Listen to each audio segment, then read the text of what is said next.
Hello everyone, welcome back to my channel Urdu दर्सगाह। I hope आप लोग ठीक होंगे। मैं डॉक्टर गुलनाज फातिमा और आज की इस वीडियो में मैं आप लोगों को बताऊंगी मरसिया किसको कहते हैं, यानी मरसे की तारीफ यानी उसकी डेफिनेशन। तो देखिए मरसिया किसको कहते हैं। लफ्ज मरसिया रिसा से बना है जिसके माने हैं रोना मातम करना। इस्तिलाही शायरी में मरसिया उस नज्म को कहते हैं जिसमें मुर्दे के औसाफ को इस तरह बयान करना, यानी जो उसके अंदर सिफत थी, मरने से पहले जो सिफत थी उसको याद करके रोना और उनको इस तरह से बयान करना कि सुनने वाले को रहम आ जाए। लफ्ज मरसिए से वो नज्म मुराद होती है जिसमें किसी की मौत पर गम व अलम का इजहार किया जाए, उसको क्या कहते हैं, मरसिया कहते हैं। लेकिन उर्दू में जब सिर्फ मरसिया का लफ्ज इस्तेमाल किया जाता है तो उससे वो नज्म समझी जाती है जिसमें हजरत इमाम हुसैन रज़ियल्लाहु ताला अन्हु और उनके अजीजो अकारिब यानी रुफका की शहादत का बयान हो।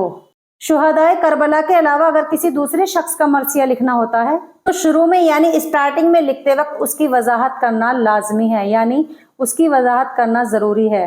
मसलन मरसिया दाग, मरसिया दहली मरहूम। मुझे उम्मीद है आज की इस वीडियो में मरसिए की तारीफ यानी उसकी डेफिनेशन अच्छे से समझ में आ गई होगी कि अगर मरसिए का लफ्ज उर्दू में इस्तेमाल हो तो उससे कौन सी नज्म समझी जाती है, तो ये भी सब कुछ अच्छे से क्लियर हो गया होगा। अगर आप लोगों को हमारी इन तमाम वीडियो से थोड़ा सा भी फायदा हो रहा हो तो आप लोग हमारे चैनल उर्दू दर्सगाह को जरूर सब्सक्राइब करें और अपना फीडबैक याद से जरूर दें। मुझे आप लोगों के फीडबैक का शिद्दत से इंतजार रहता है। नेक्स्ट वीडियो में फिर हाजिर होंगी एक और वीडियो के साथ। तब तक आप लोग अपना ख्याल रखें, अच्छे से पढ़ते रहें, तैयारी करते रहें और खुश रहें। अपना ख्याल रखें। अल्लाह हाफिज।